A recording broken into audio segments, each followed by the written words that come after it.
r/ask Reddit. What's the most ridiculous rule in your place of work?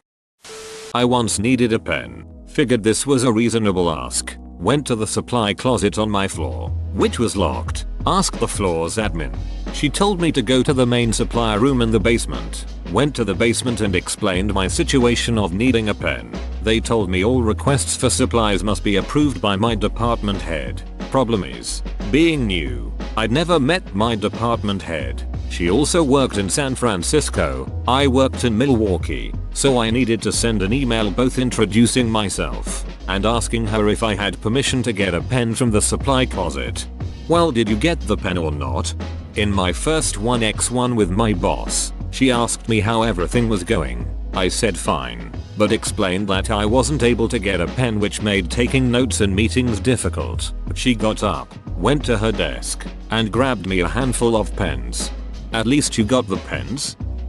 All recreational activity is forbidden on company time and resources, except fantasy football. That's why I got my boss into Reddit. If you want something unblocked on the network, you make sure a director level wants it unblocked. No IT worker will block Reddit. No accusing other staff members of being witches. Yep, it happened, so we had to make a rule. I run a hostel in Uganda. Sounds like a hostile work environment, which is exactly the kind of rule a witch would create. I used to work for a large bank. We had an attendance policy that was so complicated it actually created an incentive for employees to take an entire day off rather than be tardy too often. My high school had that too. If you were late enough to miss first period, you got a cut, which was a detention. Even being late to first period 3 times counted as a cut, which was another detention. An absence was just an absence. No cuts, no detentions.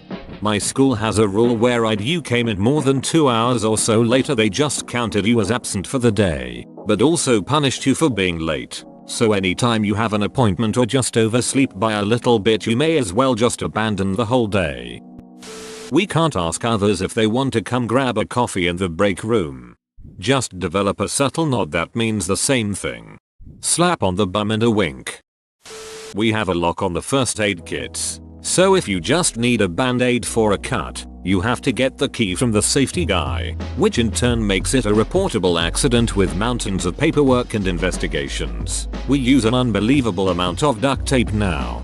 We had Spoon and Milk Queen who governed all the spoons and milk for my office. She would go round desks and hound people for spoons. People brought their own spoons in so they wouldn't have to deal with her, but she didn't understand that people could bring stuff in from home and was adamant that they must belong to the company and got angry if you opposed her spoon reclamation mission. She also redesigned our kitchen. In her grand redesign, she left out a cutlery drawer, but we have a triple height pots pans drawer, so that's something. Although no cooker or pots pans, so it's completely empty. Thankfully she was let go. A rule that said if you have time to lean, you have time to clean, which fairly obviously meant if there was no work then you should be cleaning things. It was at an aircraft servicing station that was fairly small, but we needed a crew of at least 3 people for larger planes. The problem was that sometimes there were just no planes, so there was no work. We would clean for a couple hours and then just run out of stuff to clean. But according to management, that was no good. We had to be busy. It got to be that we would fight over work when it came in because everyone was so bored, and finding pretend busy work was much harder than just working. I remember getting the crew together to pick up pebbles off the taxiway for a couple hours. There's an old joke in aviation, go sweep the taxiway. So we actually did it. When I was in the military, I saw a buddy of mine sitting outside crying. I went and consoled him best as I could. Apparently he was just depressed and unhappy. After he was feeling a bit better, I went to go and find someone to tell them what was happening. They knew. In fact, he had been crying so much lately that they had instituted a no crying at your desk policy, which is why he was outside.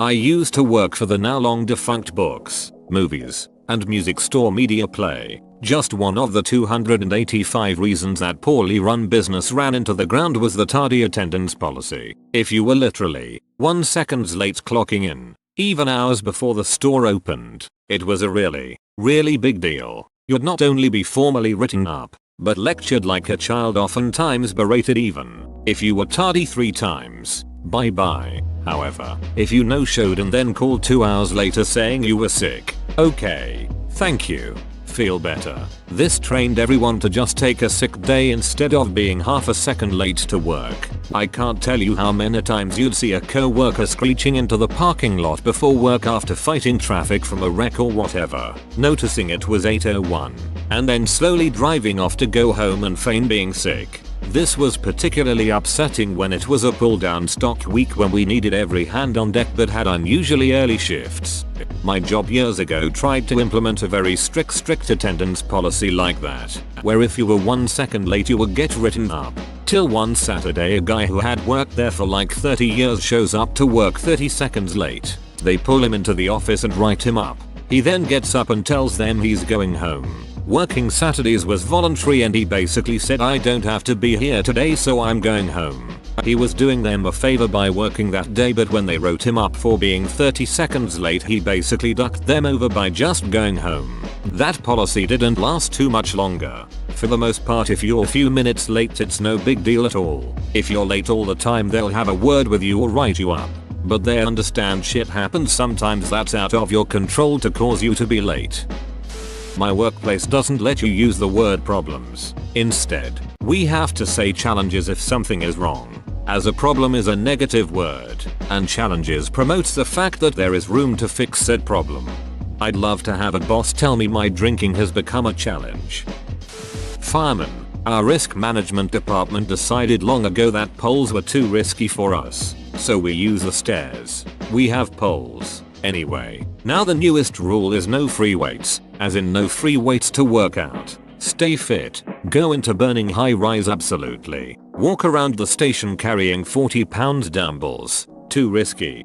I feel you. My FD just got some workout equipment, rowing machine and bike. It had been delayed due to liability concerns, but we actually have a fire pole that we use. It's all very confusing.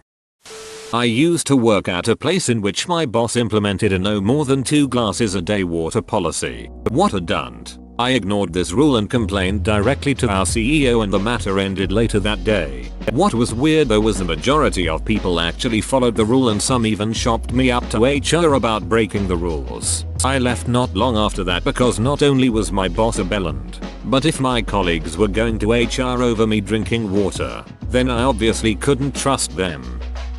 Old job of mine in a warehouse. Our stations were pretty far apart, so when we listened to music we'd all usually have our own stuff playing.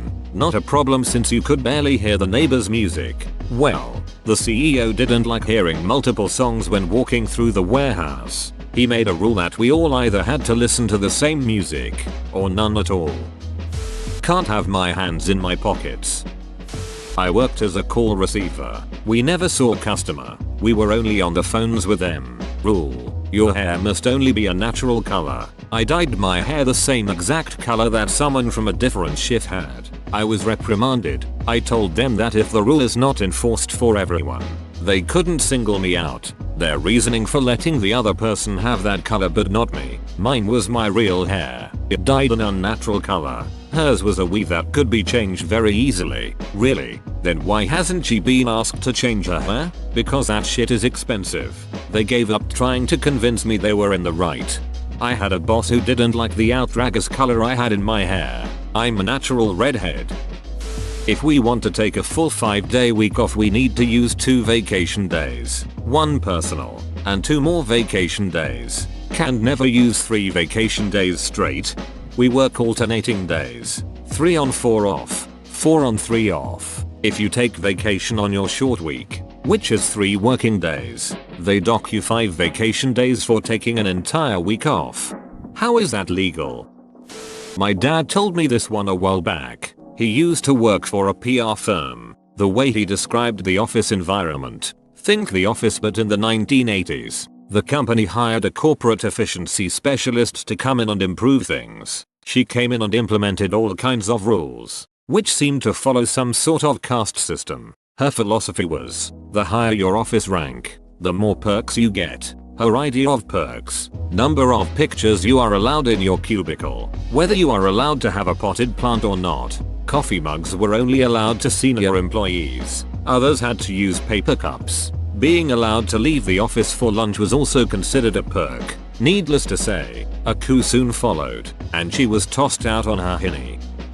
Old workplace had assigned desk location for various things like phone and stapler. You were also only allowed 2 personal items on your desk. I was written up BC. I brought my own red stapler and it didn't fit in between the lines put on the desk.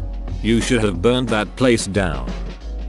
At my old job, HR held a meeting to tell us that there was too much swearing on the sales floor. Someone raised their hand and pointed out that swearing is very common in our industry and that is the way that our customers speak. HR later sent out a memo explaining that swearing should be limited to conversations with clients. It was amazing. Had a workplace time our bathroom breaks and deduct them from our allotted 15-minute breaks or lunch. We had to go see the office manager to get a key to open the restroom.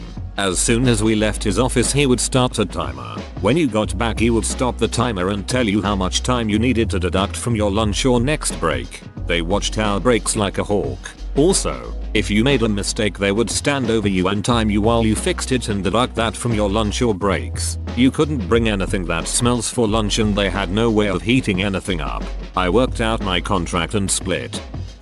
Men can't wear shorts. However, women can wear dresses and skirts. What the duck do they think? We are all walking around with monster dongs that would hang out of the bottom of our shorts. It's hot and I want to wear shorts. I love shorts. They're comfy and easy to wear. Former job, you couldn't eat at your desk. The team managers however were pretty tolerant. On a hot day they would sometimes even hand out popsicles. The regulation people, who were especially in charge on the weekends, when no team managers were around, were very strict with this. A colleague of mine was shouted at because she ate a small pretzel, which was her breakfast. Then again, some colleagues would casually eat a whole pizza or kebab while making a huge mess. Whoa, you made it to the end? You're a ducking beast. I'll cut you a deal. Smash like and subscribe for more curated content, bruh. It's free and that's a great price.